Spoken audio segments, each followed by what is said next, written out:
नमस्कार दोस्तों, आप सभी का मेरे YouTube चैनल कहानी संकलन में स्वागत है। आज प्रस्तुत है ईश्वर कौन है, कहाँ है, कैसा है। यह रचना पंडित श्री राम शर्मा आचार्य द्वारा रचित है। ऐसी ही रचना को सुनने के लिए इस चैनल को लाइक, शेयर और सब्सक्राइब जरूर करें। प्रस्तुत है शीर्षक ईश्वर कौन है, कहाँ है और इंद्रियों की सहायता से हमें विश्व ब्रह्मांड का थोड़ा बहुत परिचय प्राप्त होता है। यह ज्ञान बहुत ही स्वल्प है। इसके अतिरिक्त भी अनेक ब्रह्मांड ऐसे हैं जिनके संबंध में हम भूलोकवासी मनुष्य प्राणियों को कुछ भी ज्ञान नहीं है। समस्त सृष्टि इतनी विस्तीर्ण है कि बुद्धि की वहां तक पहुंच नहीं हो पाती।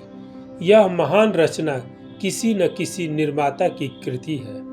बिना व्यवस्था के तो हमारे छोटे छोटे काम भी नहीं चलते, फिर इतनी बड़ी सृष्टि का काम बिना किसी संचालन के किस प्रकार चल सकता है। हमारे शरीर के कलपुर्जे बड़ी भारी आश्चर्यजनक उत्तमता के साथ बने हुए हैं। इतना उत्तम यंत्र बनाने में कोई भी विज्ञानवादी अब तक समर्थ नहीं हुआ। चलाने वाले जीव के निकल जाने पर यह बेशकीमती यंत्र भी बेकार हो जाता है। इसका एक भी कलपुर्जा अपना काम नहीं कर पाता। फिर संसार का सारा कार्य जो बिल्कुल नियम पूर्वक हो रहा है, क्या बिना किसी संचालन के संभव है? सूर्य, चंद्र, पृथ्वी, ग्रह, नक्षत्र इतनी नियमबद्ध है कि कभी एक सेकंड का भी फर्क नहीं पड़ता। दिन के बाद रात होने की श्रृंखला कभी टूट नहीं पाती। बचपन के बाद जवानी, फिर बुढ़ापा आता है। पेड़ों में फूल के बाद फल निकलते हैं। गेहूं के बीज से ही गेहूं उत्पन्न होता है। ऐसा कभी नहीं होता कि गेहूं से चना पैदा हो या पहले फल आता हो और पीछे फूल निकलता हो। न कभी कि ऐसा ही होता कि बच्चा पहले बुढ़ा हो जाए और फिर जवान हो। सारे काम बिल्कुल ठीक नियम से चल रहे हैं। कभी कभी भूकंप, दुर्भिक्ष, अतिवृष्टि, अनावृष्टि आदि अनियमितताएं दिखाई पड़ती है, पर यह सब एक विशेष नियम के आधार पर ही होता है। उन मूल नियमों के समझने वाले तत्वज्ञानी विवेकवानों को समस्त सृष्टि में एक रंच मात्र भी अव्यवस्था दृष्टिगोचर नहीं होती। इसलिए निसंदेह इस सुव्यवस्था पूर्वक चलती हुई सृष्टि का चलाने वाला कोई अवश्य होना चाहिए। संसार एक यंत्र है। इसका संचालन करने वाली शक्ति को ही ईश्वर कहते हैं। मोटर, जहाज या रेल को बनाने वाला और चलाने वाला कोई विवेकवान मनुष्य होता है। इस सृष्टि को बनाने और चलाने वाला शक्ति ही ईश्वर है। यह ठीक है कि ईश्वर को हम इंद्रियों से अनुभव नहीं कर सकते, तो भी यह कहना अनुचित होगा कि ईश्वर नहीं है। बहुत सी वस्तुओं को हम प्रत्यक्ष अनुभव नहीं करते, तो भी अनुमान के आधार पर उनका अस्तित्व स्वीकार करना पड़ता है। इस समय जिस कलम को हाथ में पकड़कर यह पंक्तियां लिख रहे हैं, उसका कोई बनाने वाला है। यह बात हम इंद्रियों की सहायता से नहीं जान सकते। आंखों से वह दिखाई नहीं पड़ रहा है, तो भी अनुमान यह कहता है कि उसका बनाने वाला अवश्य रहा होगा। ईश्वर को छुआ या देखा नहीं जाता, तो भी उसकी कृतियां पुकार पुकार कर साक्षी दे रही हैं कि हमारा रचयिता कोई न कोई अवश्य है। भौतिक विज्ञानवादी इस शक्ति का नाम प्रकृति बताते हैं। अध्यात्मवादी इसी को ईश्वर कहते हैं। जिन्हें आज अनिश्वरवादी कहा जाता है, असल में वे भी ईश्वर को स्वीकार करते हैं। मतभेद ईश्वर के गुण, कर्म और स्वभाव के संबंध में है। ऐसे मतभेद तो हर संप्रदाय दूसरे संप्रदाय के साथ रखता है, परंतु वह अनिश्वरवादी नहीं कहा जाता। फिर भौतिक विज्ञानवादियों को नास्तिक कहना उचित न होगा। सृष्टि का निर्माण और संचालन करने वाला एक अदृश्य तत्व मौजूद है। इस महान सत्य से कोई भी इनकार नहीं कर सकता। ईश्वर तत्व केवल निर्माण करने वाला और संचालन करने वाला ही हो सो बात भी नहीं है, वरन उसमें अनेक गुण हैं। जैसे सूर्य की असंख्य किरणें अनेक प्रकार की हैं और उनमें अनेक गुण हैं। ईश्वर की निर्माण करने वाली शक्तियों को पृथ्वी, जल, तेज, वायु, आकाश, पंचभूत नाम से पुकारते हैं। इन पंचभूतों से जड़ पदार्थ का विवेक रहित वस्तुओं का बनना बिगड़ना होता है। निर्जीव रचना के अतिरिक्त सजीव रचना है, जिसे प्राणी जगत कहते हैं। जड़ और चेतन इन दो नामों से सृष्टि विभक्त है। चेतन प्राणियों में जीवन बनाए रहना, उन्नति करना और तथा आनंद भोगना, यह तीन गुण हैं। चेतन शक्ति के इन तीन तत्वों को सत्य चित आनंद नाम से पुकारते हैं। जैसे जड़ जगत की रचना पंचभूतों की क्रियाशीलता है, वैसे ही चेतन जगत की मूल प्रकृति सत्य चित आनंद तत्वों के कारण से है। और जड़ चेतन दोनों ही पक्षों की रचना करने वाले यह पृथक पृथक तत्व मूलतः एक ही आदि शक्ति की धाराएं हैं, एक ही सूर्य की किरणें हैं। कुछ दिन पहले विज्ञानवादी ऐसा समझते थे कि केवल पंचभूतों की एक विशेष प्रकार की रचना में अपने आप चैतन्यता आ जाती है, पर अब विज्ञानवादी अपनी भूल स्वीकार करते जाते हैं। उन्हें यह मानना पड़ रहा है कि जड़ तत्व ही सृष्टिकर्ता नहीं है, वरन यह पंचभूत भी एक आद्य शक्ति की धाराएं हैं। वह आद्य शक्ति अंधी, निर्बुद्धि या जड़ नहीं है, वरन विवेकवान, फलवान, व्यवस्था रखने वाली, संशोधन करने वाली, संतुलन को ठीक बनाए रहने वाली भी है। सृष्टि को कार्यक्षम रखने वाले इलेक्ट्रॉन परमाणुओं को सूक्ष्म परीक्षक यंत्रों की सहायता से मालूम कर लिया गया है, पर वे विद्युत परमाणु 25,000 मील प्रति क्षण की द्रुत गति से अपनी धुरी पर कैसे घूम रहे हैं, इस संदेह का समाधान आद्य शक्ति को माने बिना और किसी प्रकार नहीं होता। जैसे अग्नि, वायु आदि स्थूल तत्व सर्वत्र अदृश्य रूप से व्याप्त हैं, उसी प्रकार वह आद्य शक्ति इन जड़ पंचभूतों तथा अन्य चैतन्य तत्वों के भीतर अत्यंत सूक्ष्म होकर विराज रही है। बल्ब को जलाने वाली सूक्ष्म विद्युत शक्ति तार में रहती है। इस विद्युत को बनाने वाली सूक्ष्म शक्ति चुंबक में रहती है। चुंबक में क्रियाशीलता विश्वव्यापक अग्नि तत्व से आती है। एक शक्ति का निर्माण दूसरी सूक्ष्म बीज शक्ति से होता है। पंच तत्वों की भी एक बीज शक्ति है। उस बीज शक्ति के बिना वे भी बेचारे अपना काम करने में समर्थ नहीं हो सकते। अग्नि में गर्मी कायम रखने वाली भी कोई सत्ता है। उस आदि बीज शक्ति को ईश्वर कहते हैं।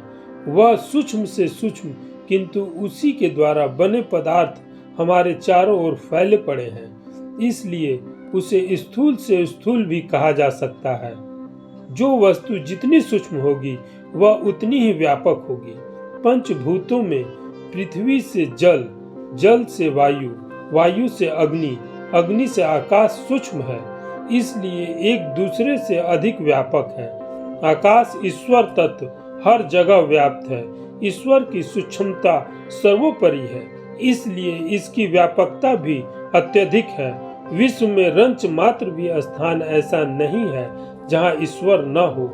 अणु अणु में उसकी महत्ता व्याप्त हो रही है। स्थान विशेष में ईश्वर तत्व की न्यूनाधिकता हो सकती है। जैसे चूल्हे के आसपास गर्मी अधिक होती है, इसलिए यह कहा जा सकता है कि उस स्थान पर अग्नि तत्व की विशेषता है। इसी प्रकार जलाशयों के समीप शीतल स्थान में अग्नि तत्व की न्यूनता कही जाएगी। जहाँ सत्य का, विवेक का, धर्म का आचरण अधिक है, वहाँ ईश्वर की विशेष कलाएं विद्यमान है। जहाँ आलस्य, प्रमाद, पशुता, अज्ञान है, वहाँ ईश्वर की न्यूनता कही जाएगी। संपूर्ण शरीर में जीव व्याप्त है। जीव के कारण ही शरीर की स्थिति और बुद्धि होती है, वृद्धि होती है। परंतु उसमें भी स्थान विशेष पर जीव की न्यूनाधिकता देखी जाती है। हृदय, मस्तिष्क, पेट आदि मर्म स्थानों पर तीव्र आघात लगने से मृत्यु हो जाती है, परंतु हाथ, पैर, कान, नाक, नितंब आदि स्थानों पर उससे भी अधिक आघात सहन हो जाता है। बाल और नाखून जीव की सत्ता से ही बढ़ते हैं, पर उन्हें काट देने से जीव को कुछ हानि नहीं होती। संसार में सर्वत्र ईश्वर व्याप्त है। ईश्वर की शक्ति से ही सब कार्य होते हैं, परंतु सत्य और धर्म के कामों में ईश्वर तत्व की अधिकता है। इसी प्रकार पाप प्रवृत्तियों में ईश्वरीय तत्व की न्यूनता समझी जानी चाहिए। धर्मात्मा, मनस्वी, उपकारी, विवेकवान और तेजस्वी महापुरुषों को अवतार कहा जाता है, क्योंकि सत्य निष्ठा के आकर्षण से ईश्वर की मात्रा उनके अंतर्गत अधिक होती है। अन्य पशुओं की अपेक्षा गौ में तथा अन्य जातियों की अपेक्षा ब्राह्मण में ईश्वर का अंश अधिक माना गया है, क्योंकि इनकी सत्य निष्ठा, उपकारी स्वभाव ईश्वर शक्ति को बलपूर्वक अपने अंदर अधिक मात्रा में खींचकर धारण कर लेता है। उपयुक्त पंक्तियों में बताया जा चुका है कि संपूर्ण जड़ चेतन शक्ति का निर्माण, नियंत्रण, संचालन और व्यवस्था करने वाली आद्य बीज शक्ति को ईश्वर कहते हैं। यह संपूर्ण विश्व के तिल तिल स्थान में व्याप्त है, परंतु सत्य की, उपकार की, विवेक की, कर्तव्य की जहाँ अधिकता है वहाँ ईश्वरीय तत्व अधिक है। जिन स्थानों में अधर्म का जिन अंशों में समावेश है वहाँ उतने ही अंश में ईश्वरीय सत्ता की न्यूनता है। ईश्वर कौन है, कहाँ है? इन दो प्रश्नों के उत्तर उपयुक्त पंक्तियों में मिल जाता है। अब एक प्रश्न रह जाता है, ईश्वर कैसा है?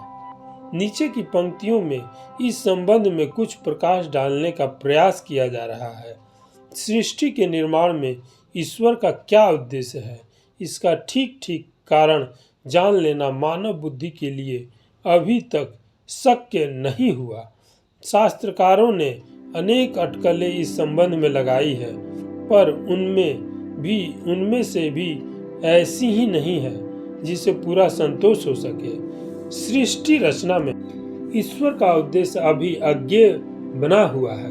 भारतीय अध्यात्मवेत्ता इसे ईश्वर का लीला कहते हैं। खेल खेल में उसने इच्छा की कि मैं एक हूँ, बहुत हो जाऊं, इसलिए उस अदृश्य सत्ता ने दृश्य संसार की रचना कर डाली। एको अहम बहुश्याम की उक्ति पर ही अभी हमें संतोष करना होगा। संभव है कि भविष्य में इस संबंध में कुछ अधिक जानकारी प्राप्त की जा सके, पर आज तो उस अज्ञेय मर्म के संबंध में बेचारी मानव बुद्धि केवल लीलाधर की लीला ही कहने में समर्थ है। चैतन्य सृष्टि के संबंध में ईश्वर की क्या इच्छा है, इस संबंध में विकासवाद की खोज के बाद बहुत कुछ पता चल जाता है। हम देखते हैं कि तुच्छातितुच्छ जीव भी विकास करता हुआ आगे की ओर बढ़ा चला जा रहा है। हर एक प्राणी उन्नति के लिए प्रयत्नशील है। उत्थान की आंतरिक प्रेरणा जो जीव मात्र में होती है, ईश्वर की इच्छा समझी जा सकती है।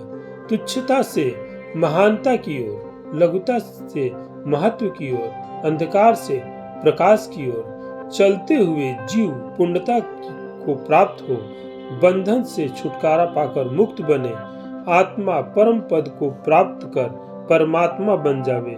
चैतन्य सृष्टि के लिए यही ईश्वरीय आदेश प्रतीत होता है। यह आदेश ठीक प्रकार पालन किया जा सके, इसलिए उसने अपने को निर्लिप्त और समदर्शी रखा है। किसी जीव की स्वतंत्र कार्यकारिणी शक्ति में वह जरा भी हस्तक्षेप नहीं करता और न किसी के साथ किसी प्रकार का पक्षपात करता है। उसने सृष्टि बनाई है और बनाकर नियम सूत्रों से इस प्रकार बांध दिया है कि सब कार्य यथावत चलता रहता है। घड़ी बनाने वाला कुछ विशेष नियमों के आधार पर घड़ी के पुर्जे फिट कर देता है, फिर वह घड़ी अपने आप चलती रहती है। घड़ी और संसार के उदाहरण में इतना ही अंतर है कि घड़ी बनाने वाला पीछे उससे कोई संबंध नहीं रहता, परंतु ईश्वर और संसार का संबंध ऐसा नहीं है। ईश्वर सृष्टि में व्यापक है और अपने निर्धारित नियमों के अनुसार चलती हुई सृष्टि को निर्लिप्त होकर साक्षी भाव से देखता रहता है।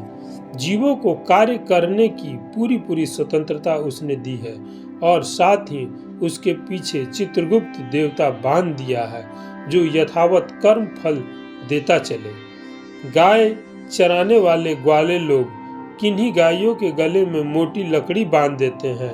अगर गाय अनुचित रूप से भाग दौड़ करती है तो गले में बंधी हुई लकड़ी उसके घुटनों में तड़ातड़ अपने आप लगती है। कर्म का फल अपने आप मिलता रहता है और चराने वाला ग्वाल वृक्ष की छाया में बैठा हुआ यह सब दृश्य देखता रहता है। ईश्वर भी जीवों के साथ ऐसा ही व्यवहार करता है। उसने हर चीज के लिए एक व्यवस्था बना दी है। उस व्यवस्था को स्वभावतः सब जानते हैं। कहीं बाहर जाकर सीखने की आवश्यकता नहीं पड़ती। अंतःकरण की पुकार एक निर्दोष धर्म शास्त्र है, जिसे हर जीव अपने साथ जन्म से ही पाता है। धर्माचरण करने वाले अपनी यात्रा आनंद पूर्वक जारी रखते हुए परम पद तक पहुंच जाते हैं। बदमाशी करने वालों के यथावत कर्म फल उसके साथ रहने वाला चित्रगुप्त देवता देता चलता है। दौड़ने वाली गाय अपने गले में बंधी हुई लकड़ी से अपने आप अपने पैर घायल करती चलती है। यह बात भली प्रकार स्मरण रखने की है। ईश्वर ने सर्वोत्तम शक्तियां देकर शरीर, मन, बुद्धि, इंद्रियों से सुसज्जित करके जीव को जीवन संग्राम में विजय प्राप्त करने के लिए भेजा है। साथ ही पूरी स्वतंत्रता भी प्रदान की है। ईश्वर कर्म करने के स्वतंत्र अधिकार से किसी को रत्ती भर भी वंचित नहीं करता है और न कर्म फल के लिए चित्रगुप्त की जो व्यवस्था है उसमें किसी प्रकार का हस्तक्षेप करता है। इस प्रकार ईश्वर कैसा है, इस प्रश्न के उत्तर से में उसे समदर्शी, निष्पक्ष और निर्लिप्त कहा जाता है। उस आदि बीज शक्ति परमात्मा की अनेकानेक सूक्ष्म शक्तियों को प्राप्त करने के लिए अध्यात्म विज्ञान के तत्ववेताओं ने साधना मार्ग का आविष्कार किया। साधना से ध्यान योग प्रधान है। ध्यान उसी वस्तु का हो सकता है जो स्थूल हो, इंद्रियों से अनुभव की जा सकती हो। शब्द, रूप, रस, गंध, स्पर्श में ध्यान के लिए रूप का स्थान सर्वोपरि है। ध्यान के लिए रूप की कल्पना आवश्यक प्रतीत हुई, इसीलिए आचार्यों ने मनोविज्ञान मर्म का ध्यान रखते हुए ईश्वर के रूप की कल्पना की। आमतौर से मनुष्य ने ईश्वर के लिए उन्नतिशील मनुष्य के ही रूप की कल्पना की है। राम, कृष्ण, विष्णु, शिव, गणेश, दुर्गा, लक्ष्मी आदि मनुष्य रूपधारी ईश्वर की प्रतिमाएं बनाई गई हैं, परंतु वास्तविकता ऐसी नहीं है। उस आदि शक्ति को मनुष्य रूपणी ही माना जाए और पशु, पक्षी, कीट, पतंग, वृक्ष, वनस्पति रूप में न माना जाए तो यह अनुचित है। ईश्वर यदि मनुष्य है तो पशु, पक्षी, कीट, पतंग भी अवश्य है, या फिर एक भी रूप उसका नहीं है। ईश्वर के नाम पर जो कागज की छपी हुई तस्वीरें, धातु पत्थर की बनी हुई मूर्तियां तथा ध्यान योगियों की मानसिक कल्पना प्रतिमाएं दृष्टिगोचर होती हैं, वे सचमुच ही ईश्वर नहीं है, क्योंकि अत्यंत सूक्ष्म और व्यापक तत्व का एकत्रित मूर्त रूप नहीं हो सकता। यदि अग्नि तत्व की एक मूर्ति बनाकर कहा जाए कि यही पूर्ण अग्नि देवता है तो यह बात असत्य समझी जाएगी, क्योंकि यदि एक ही स्थान पर अग्नि एकत्रित हो गई तो अन्य स्थानों पर उसका होना कैसे संभव है। यदि क्षीर सागर में शयन करने वाले विष्णु ही ईश्वर हैं तो फिर क्षीर सागर से बाहर की व्यवस्था कौन करता है। इस प्रश्न का ठीक प्रकार समाधान न होने से अनेक ईश्वरवाद का मत चल पड़ा था। ब्रह्मा, विष्णु, महेश, गणेश आदि करोड़ों अलग अलग ईश्वर समझे जाने लगे थे। इस संबंध में पाठकों को निश्चित रूप से समझ लेना चाहिए कि ईश्वर तत्व के सूक्ष्म रूप की कल्पना नहीं हो सकती। स्थूल रूप की कल्पना वह हो सकती है जिसे विराट रूप कहते हैं। अन्य प्रतिमाएं या तो किन्हीं महापुरुषों की हैं या ध्यान योग के लिए बनाई गई उच्च आदर्शमयी मानसिक मूर्ति है। मूर्ति पूजा आवश्यक है, पर उसका उपयोग ध्यान साधना द्वारा मानसिक उन्नति के लिए है। तत्व ज्ञान के जिस रूप को यत्र तत्र दिखाई पड़ने वाली कागज की तस्वीरों या धातु पत्थरों की मूर्तियों को ईश्वर मान लेने के लिए नहीं कहा जा सकता। इस प्रकार उस आद्य बीज शक्ति को, ईश्वर तत्व को विद्युत, अग्नि एवं वायु के समान निराकार कहा जाता है।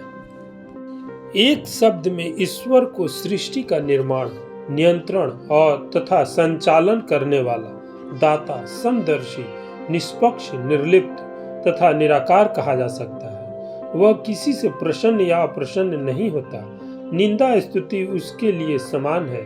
सम्राट स्वयं किसी चोर को पकड़ने नहीं जाते और न राजभक्तों को पुरस्कार बांटते फिरते हैं। उनकी शासन व्यवस्था इस ढंग से बनी हुई है कि कानून के अनुसार लोग अपने कर्मों का दंड पुरस्कार पाते रहते हैं।